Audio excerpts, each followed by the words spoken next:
This is Brandon Lee with BetFirms.com here with your 2012 South Florida football predictions. South Florida struggled to close out games in the second season under head coach Skip Holtz.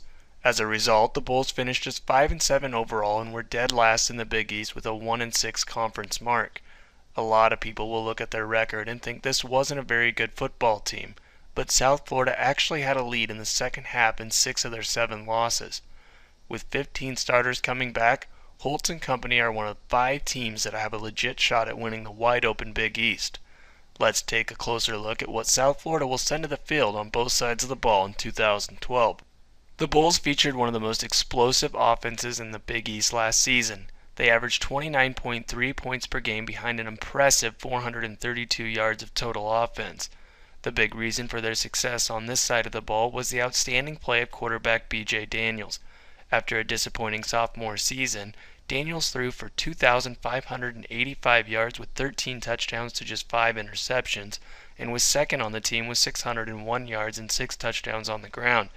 Big things are expected out of the senior signal caller in his final season. South Florida will have to replace starting running back Darrell Scott, who decided to leave early for the NFL. It's definitely a big loss for the Bulls, but they returned senior Demetrius Murray and add in talented junior college transfer Michael Pierre. It's not the running game opposing teams need to be worried about. South Florida is absolutely loaded at the wide receiver position, which is a big reason why so many experts are calling for an even bigger season out of Daniels in 2012. The Bulls don't just have 1 or 2 players opposing defenses have to worry about. 8 of the top 9 are all back. Sterling Griffin had a team-high 43 catches for 530 yards and 3 touchdowns, despite missing 4 games with an injury. They also bring back Deontay Welch, Victor Mark, and tight end Evan Landy. On top of that, they add in very highly touted sophomore wideout Chris Dunkley, who will likely steal a starting spot from either Welch or Mark.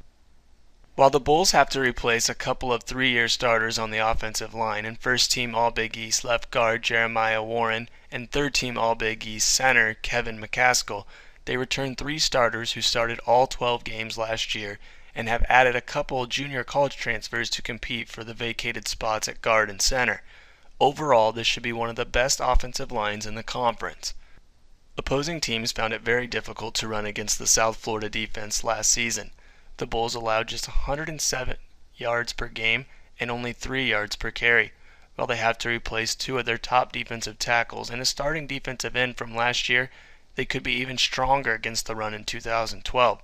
South Florida returned second-team All-Big East defensive end Ryan Giddens and one of the top defensive tackles in the Big East in Corey Grissom. Joining the starting lineup this season will be junior defensive end Julius Forte and sophomore defensive tackle Elkina Watson. It wouldn't be a surprise at all if all 4 players earned Big East honors. South Florida isn't just stocked with talent on the defensive line. They should also have one of the top linebacker corps in the conference. The Bulls return all 3 starters from last season in weak side linebacker Day-Day Lattimore, middle linebacker Mike Linares, and strong side linebacker Sam Barrington.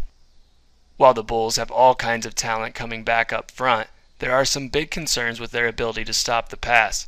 On average, the South Florida defense allowed opposing quarterbacks to complete 61% of their attempts for 245 yards per game.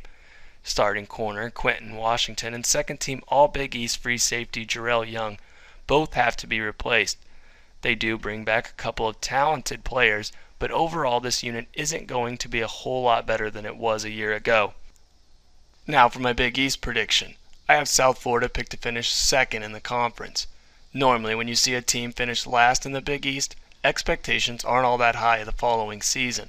South Florida is an exception to that trend, as the Bulls are one of the most complete teams in the conference. If they can figure out a way to finish games, this team could go from last to first in just one season. They have a couple of tough road games at Louisville and Cincinnati, but get both Rutgers and Pittsburgh at home.